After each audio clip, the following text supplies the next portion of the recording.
बुजुर्ग महिला प्रेरणादायक कहानी।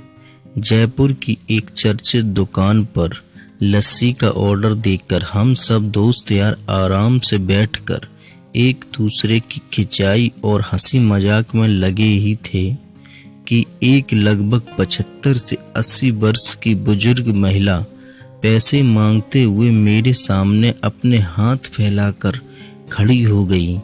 उनकी कमर झुकी हुई थी, चेहरे की झुर्रियों में भूख तैर रही थी, नेत्र भीतर को धसे हुए किंतु सजल थे।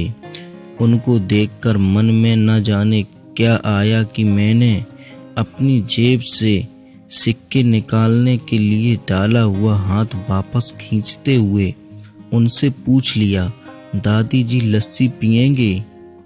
मेरी इस बात पर दादी कम अचंभित हुई और मेरे मित्र अधिक, क्योंकि अगर मैं उनको पैसे देता तो बस 5 या 10 रुपए ही देता, लेकिन लस्सी तो 30 रुपए की एक है, इसलिए लस्सी पिलाने से मेरे गरीब हो जाने की और उस बूढ़ी दादी के द्वारा मुझे ठग कर अमीर हो जाने की संभावना बहुत कम बढ़ गई थी। दादी ने सकुचाते हुए हामी भरी और अपने पास जो मांग कर जमा किए हुए 6 से 7 रुपए थे वो अपने कांपते हाथों से मेरी ओर बढ़ाए। मुझे कुछ समझ नहीं आया तो मैंने उनसे पूछा, ये किस लिए? इनको मिलाकर मेरी लस्सी के पैसे चुका देना बेटा। भावुक तो मैं उनको देखकर ही हो गया था। रही बची कसर उनकी इस बात ने पूरी कर दी और मेरी आंखें छलछला आईं और भरभराए हुए गले से मैंने दुकान वाले से एक लस्सी बढ़ाने को कहा। उसने अपने पैसे वापस मुट्ठी में बंद कर लिए और पास ही जमीन पर बैठ गईं।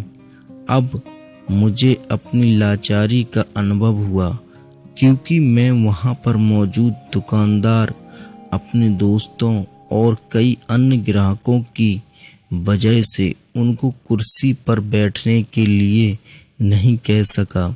डर था कि कहीं कोई टोक ना दे, कहीं किसी को एक भीख मांगने वाली बूढ़ी महिला के उनके बराबर में बिठाए जाने पर आपत्ति ना हो जाए। लेकिन वो कुर्सी जिस पर मैं बैठा था मुझे काट रही थी।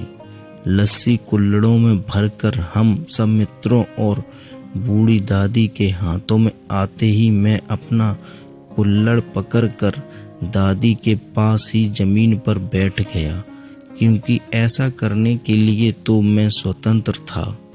इससे किसी को आपत्ति नहीं हो सकती थी।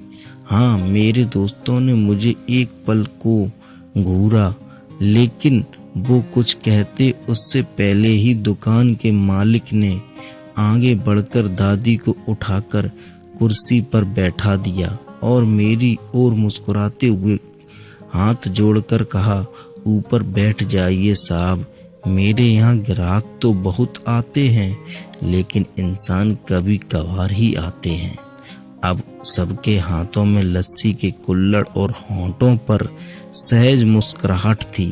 बस एक वो दादी ही थीं जिनकी आंखों में तृप्ति के आंसू, होंठों पर मिलाई के कुछ अंश और दिल में सैकड़ों दुआएं थीं।